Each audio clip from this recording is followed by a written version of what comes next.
जय हिंद। आप सभी को मेरी तरफ से प्यार भरा नमस्कार। आशा करता हूँ आप सब बढ़िया हैं और तैयारी बढ़िया चल रही है।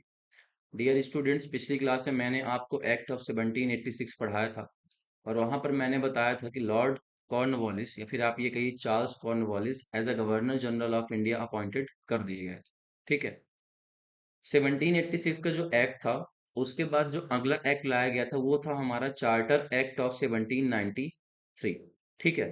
तो आज हम इसी एक्ट के बारे में पढ़ेंगे और देखेंगे कि इसमें क्या विशेष प्रावधान किए गए थे। हमारी जो एम लक्ष्मीकांत की न्यू एडिशन है उसकी क्लासेस हम लोग कंडक्ट कर रहे हैं। ठीक है।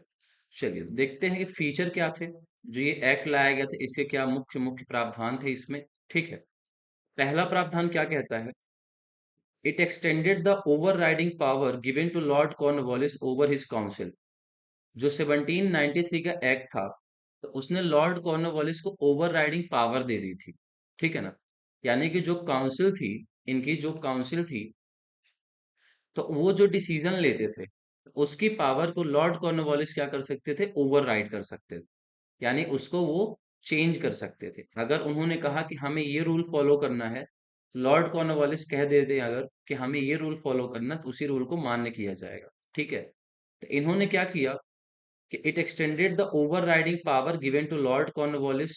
लॉर्ड कॉर्नवालिस को जो पावर दी गई थी ओवरराइडिंग की, इसको और बढ़ा दिया to all further governor generals and governors of presidencies. और इसमें यह भी कहा गया कि जो बाकी गवर्नर जनरल हैं, ठीक है, या फिर जो आने वाले प्रेसिडेंसीज के मद्रास और बॉम्बे के जनरल होंगे, उनकी पावर को भी ये क्या कर सकता है? ओवरराइड कर सकते हैं। ठीक है।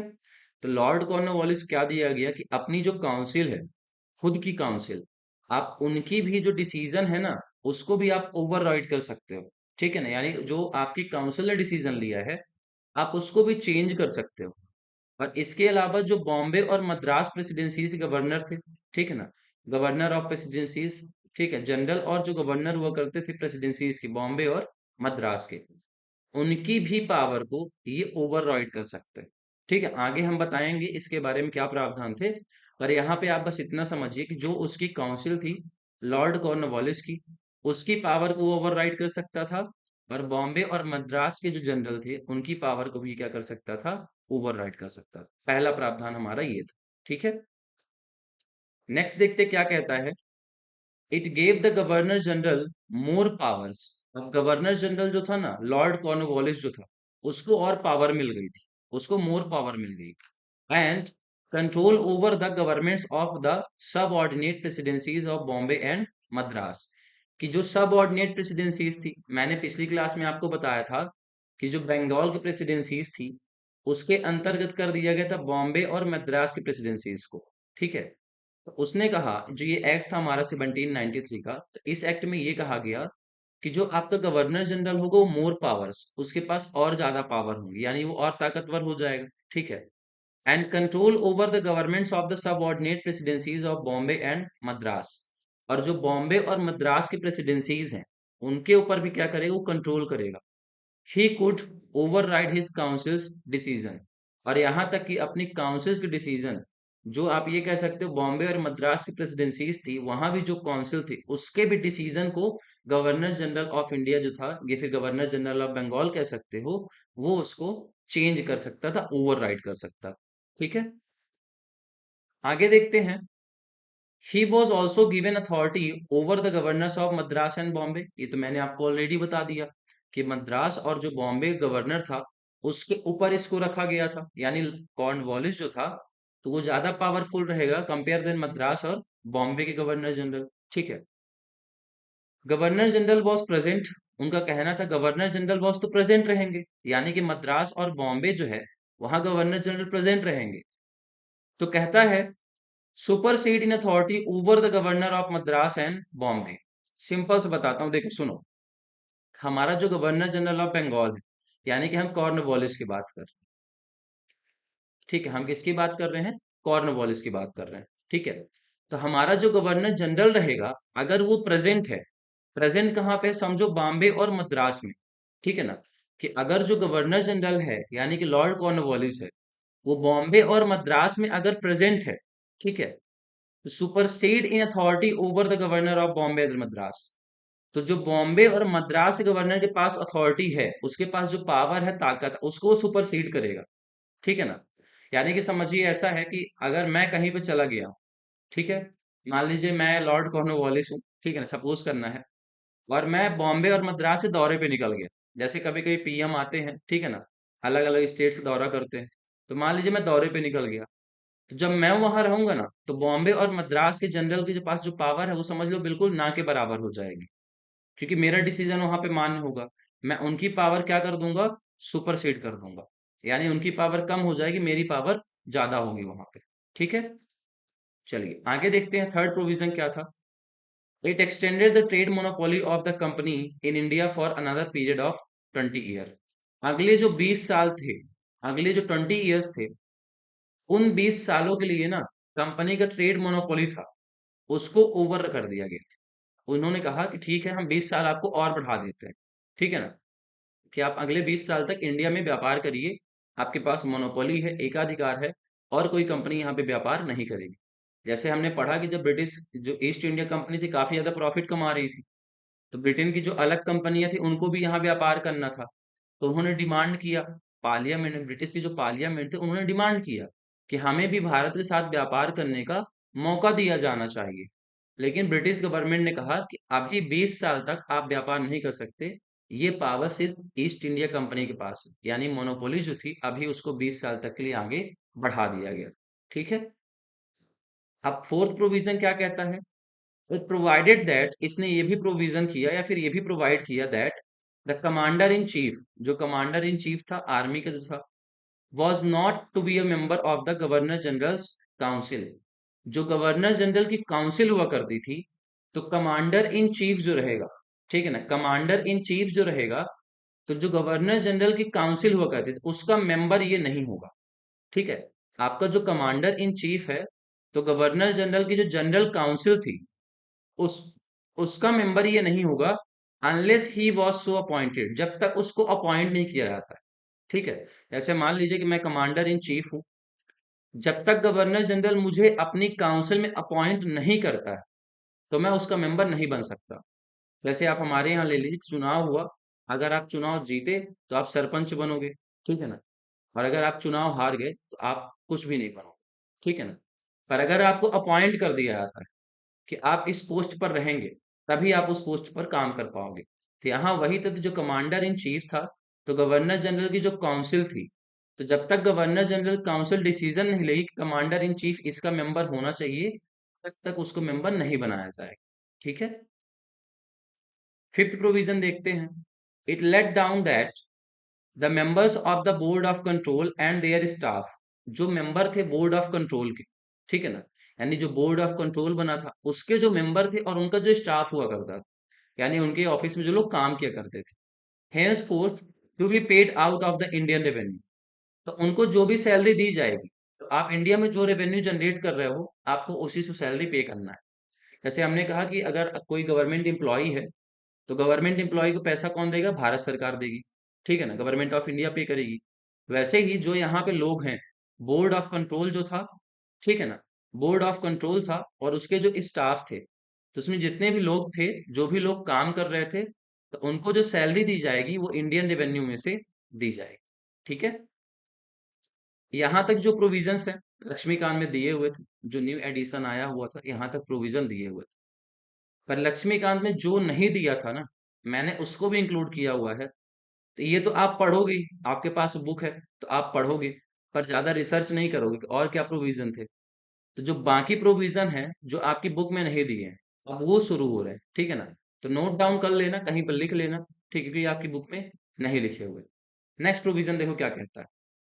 The companies political function were on behalf of the British government. इसने कहा कि जो कंपनी पॉलिटिकल फंक्शन परफॉर्म कर रही है, राजनीतिक काम जितने भी कंपनी कर रही है, तो उन सभी कामों को ना ब्रिटिश गवर्नमेंट के बिहाफ पे कर रही है। यानी कि जैसे मान लीजिए ब्रिटिश गवर्नमेंट तो ब्रिटेन में थी, ठीक है ना, तो पार्लियामेंट ने ये कहा कि ईस्ट इंडिया कंपनी जितने भी पॉलिटिकल फंक्शन परफॉर्म करेगी, जितने भी राजनीतिक काम ये लोग करेंगे, वो सारे के सारे काम ब्रिटिश गवर्नमेंट के बिहाफ पे होंगे। जैसे मान लीजिए मैं कुछ करता हूँ, और वो काम सही होता है फिर गलत हो जाता है, उसके लिए कंपनी जिम्मेदार नहीं है, उसके लिए ब्रिटिश क्राउन जिम्मेदार होगा। क्योंकि कंपनी किसके, मतलब कि आप ये कह सकते हो अनुपस्थिति, कंपनी किसके अनुपस्थिति पे काम कर रही है, ब्रिटिश गवर्नमेंट की। क्योंकि देखो ब्रिटेन गवर्नमेंट वहां है, अब वहां से शासन करने तो डायरेक्टली यहाँ आ नहीं सकते कि पूरा ब्रिटेन जो है गोरे लोग सब यहाँ पे बस जाएंगे। ठीक है, तो उन्होंने कहा कि ईस्ट इंडिया कंपनी को हम ये काम सौंप देते हैं। ऐसे कभी कभी होता दुकान पे मालिक नहीं होता तो नौकर को बोलता देखे रहना दुकान को, ठीक है ना, उसी तरीके से। तो भले ही नौकर से कुछ गलती हो गई, पर जो जिम्मेदारी है, जो ब्लेम है ना, उसका जो जिम्मेदार है वो कभी कुछ भरपाई करेगा तो कंपनी का मालिक ही करेगा, या फिर जो दुकान का मालिक है। तो उसी तरीके से अगर कुछ गलत यहाँ पे होता है तो उसके लिए ईस्ट इंडिया कंपनी जिम्मेदार नहीं, ब्रिटिश क्राउन जिम्मेदार माना जाएगा। ठीक है, तो ये था। आगे है, the company's dividends were allowed to be raised 10%। Company ने कहा आपका जो डिविडेंड है, आपका जो शेयर वेयर है, आप उसको 10% तक क्या कर सकते हो, बढ़ा सकते हो। ठीक है, आगे देखते हैं। The salaries of the staff and the board of control were also now charged on the company। अब ये भी कहा गया कि जो आपका स्टाफ है, मतलब जितने भी यहाँ पे सैनिक वैनिक थे ब्रिटिश के, ठीक है ना, ब्रिटेन गवर्नमेंट ने जिसको भी यहाँ पे अपॉइंट किया हुआ था, ठीक है ना, उन सभी के सैलरी और बोर्ड ऑफ कंट्रोल जो था, उन सभी की सैलरी कंपनी के पैसे पर ही चार्ज की जाएगी। ठीक है ना, now charge to the company.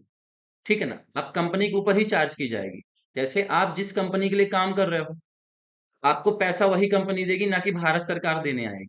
जैसे मान लो मैं कहता हूँ कि मैं प्राइवेट कंपनी के लिए काम कर रहा हूँ, मान लो मैंने कोई टेक फर्म ज्वाइन कर लिया, एडुटेक फर्म जो होता है, एजुकेशनल चैनल तो बहुत सारे हैं, ठीक है ना, मान लो मैंने किसी को ज्वाइन कर लिया, तो वो पैसे जो है मैं जो पढ़ा रहा हूँ ना, तो मुझे पैसे वो कंपनी देगी, ना कि भारत सरकार देगी। ठीक है ना, भले मेरे बिहाफ पे कंपनी यहाँ पे काम कर रही है, इंडियन गवर्नमेंट के बिहाफ पे कंपनी यहाँ पे काम कर रही है, पर पैसे जो है ना, तो कंपनी ही देगी, इंडियन गवर्नमेंट पैसे पे करने नहीं आएगी। तो यहाँ वही कहता है, जो स्टाफ की सैलरी थी, ठीक है ना, और बोर्ड ऑफ कंट्रोल की जो सैलरी रहेगी, वो अब कंपनी के ऊपर ही चार्ज की जाएगी। ठीक है, नेक्स्ट प्रोविजन देखते हैं। आफ्टर ऑल एक्सपेंसेस, जितने भी खर्च थे, आपके पास जितना पैसा आया, आपने जितना खर्च किया था ना, आप उसको किनारे करिए। ठीक है ना, द कंपनी हैड टू पे the British government ₹5 lakh from the Indian revenue annually. ध्यान रखो, इसको अंडरलाइन कर लेना। कहता है कि जितने भी एक्सपेंसेस हैं अभी हटा दो, किनारे कर दो, पे कर दो। जितना भी तुमको देना तुमने दे दिया। अब जितना भी तुम्हारे पास रेवेन्यू बच रहा है, जितना भी तुम्हारे पास प्रॉफिट बच रहा है, तो उसमें से क्या करना पड़ेगा, 5 लाख रुपए आपको ब्रिटिश गवर्नमेंट को देने होंगे, और वो भी एनुअली। यानी कि हर साल ईस्ट इंडिया कंपनी 5 लाख रुपए पे करेगी ब्रिटिश गवर्नमेंट। यानी कि समझ लो कोई इंडिया में प्राइवेट कंपनी है, अब वो यहाँ काम कर रही है, तो हर साल भारत सरकार को 5 लाख रुपए वो कंपनी पे करेगी। ठीक है, और सोचो 1793 की बात हो रही, 5 लाख रुपए बहुत बड़ी अमाउंट हुआ करती थी।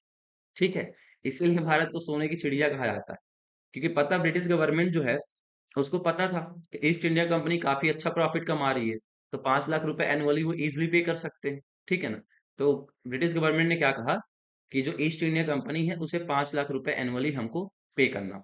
ठीक है, नेक्स्ट देखते हैं।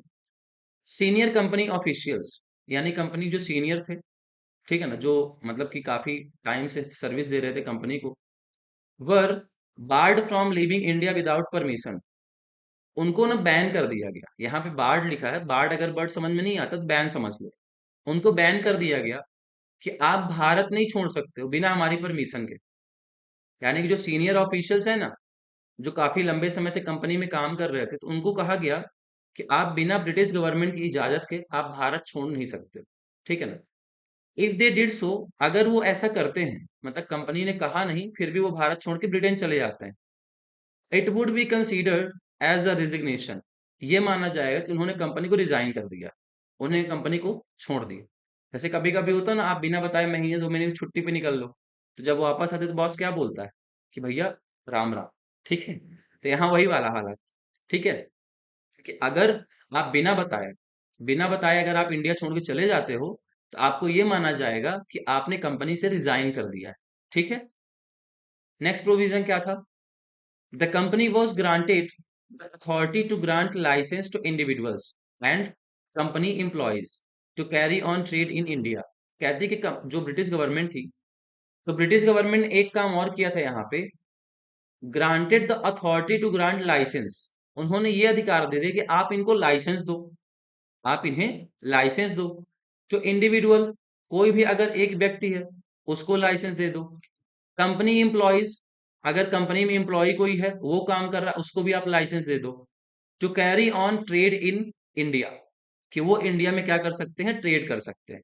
जैसे मान लीजिए ईस्ट इंडिया कंपनी है, ईस्ट इंडिया कंपनी मैं काम कर रहा हूँ, तो मुझे भी अब अधिकार दे दिया गया कि मैं भी ट्रेड कर सकता हूँ। मतलब अगर मैं कोई पर्सनल बिजनेस करना चाहता हूँ इंडिया में तो मैं कर सकता हूँ।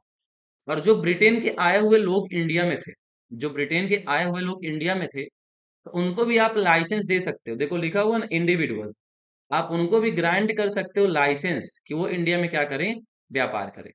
ठीक है, चलो आगे देखते हैं। This was known as privilege और कंट्री ट्रेड। इसको हम लोग क्या कहते थे, या तो आप प्रिविलेज कहोगे या फिर क्या कहोगे, कंट्री ट्रेड कहोगे। प्रिविलेज मतलब होता है ना कि मतलब कभी कभी आपको छूट दे दी जाती है। मान लो कोई आपसे बहुत खुश है और उसने आपको खुशी खुशी में कुछ इच्छा दे दिया कि मांग बेटा क्या मांगना चाहता है, ठीक है ना। तो यहाँ वही प्रिविलेज मतलब एग्जैक्ट हिंदी वर्ड मुझे नहीं याद आ रहा, लेकिन हाँ प्रिविलेज मतलब मैं ये कह सकता हूँ राहत या फिर रियायत, कुछ ऐसे कह सकते हो, ठीक है ना। या फिर कंट्री ट्रेड, कंट्री ट्रेड मतलब देश में जो लोग रह रहे हैं इंडिया में, आप लोग उनके साथ भी व्यापार कर सकते हो। आगे है, this led to shipments of opium to China. और अब जब व्यापार करने का अधिकार दे दिया गया तो यहां से चाइना में क्या पहुंचने लगी, ओपियम, गांजा जिसको बोलते हैं, ठीक है ना। यानी आप नॉर्मल अगर मैं कहूं तो आप ये कह सकते हो ड्रग्स की बात हो रही, ठीक है ना। तो यहाँ पे ये कहा गया कि this led to shipment of opium to China, ठीक है ना। ओपियम गांजे की बात हो रही है जो भोलेनाथ को हम लोग भोग लगाते हैं, ठीक है ना, वही वाला बात हो रहा है। चलो ठीक है, तो चाइना के साथ फिर क्या होने लगा, ओपियम का ट्रेड होने लगा था। क्योंकि अगर मैं इंडिविजुअल रूप से व्यापार कर रहा हूँ तो मैं आसानी से वहां भेज सकता था, कंपनी भले अलाउ नहीं करती, पर अब मैं स्वतंत्र हूँ, मुझे लाइसेंस मिल गया तो मैं आसानी से व्यापार कर सकता हूँ। ठीक है, लास्ट प्रोविजन क्या था वो देखते हैं। ठीक है, this act separated the revenue administration and the judiciary function of the company, leading to the disappearance of Mal Adalat. यहाँ पे कहता है कि आपके जो सेपरेटेड था, सेपरेटेड मतलब क्या कर देगा, रेवेन्यू एडमिनिस्ट्रेशन जो था, रेवेन्यू संबंधित जो भी डिसीजन लेने वो करते थे, और जो जुडिशरी का फंक्शन था कंपनी का, उसको क्या कर दिया गया था, बिल्कुल अलग कर दिया गया था। यानी कि पहले क्या था कि जो सिविल केसेस हुआ करते थे, ठीक है ना, और क्रिमिनल केसेस हुआ करते थे, दोनों को एक साथ में डील किया जाता था, एक ही अदालत हुआ करती थी। लेकिन यहाँ पे कहा गया कि यहाँ पे सेपरेट कर दिया गया, अलग कर दिया गया। रेवेन्यू संबंधित जो केसेस होंगे और क्रिमिनल या फिर क्राइम संबंधित जो भी केसेस होंगे वो अलग अलग सुने जाएंगे। और इसकी वजह से क्या हो, जो माल अदालत थे उनको क्या कर दिया गया, डिसअपियर कर दिया गया, यानी माल अदालत अब यहाँ से हटा दी गई थी। ठीक है, तो इसमें यह था कि जुडिशरी अपना अलग फंक्शन करेगी, और जो रेवेन्यू पैसे संबंधित जो भी डिसीजन, मान लो किसी किसान ने टैक्स पे नहीं किया तो क्या कार्रवाई करनी है, ठीक है ना, कितनी उसको सजा देनी है, अब क्या टैक्स पे करेगा, कितना टाइम दिया जा सकता है, वो सारे डिसीजन फिर क्या हुए, अलग लिए जाते थे। ठीक है, चलो उम्मीद करता हूँ लेक्चर आपको समझ में आया होगा। मिलेंगे नेक्स्ट क्लास में और फिर हम वहां पे पढ़ेंगे 1830 चार्टर एक्ट ऑफ 1813, 1813 का जो चार्टर एक्ट था उसके बारे में पढ़ेंगे। ठीक है, चलिए तो अपना ख्याल रखिएगा और अच्छे से पढ़ाई करते रहिए। जय हिंद।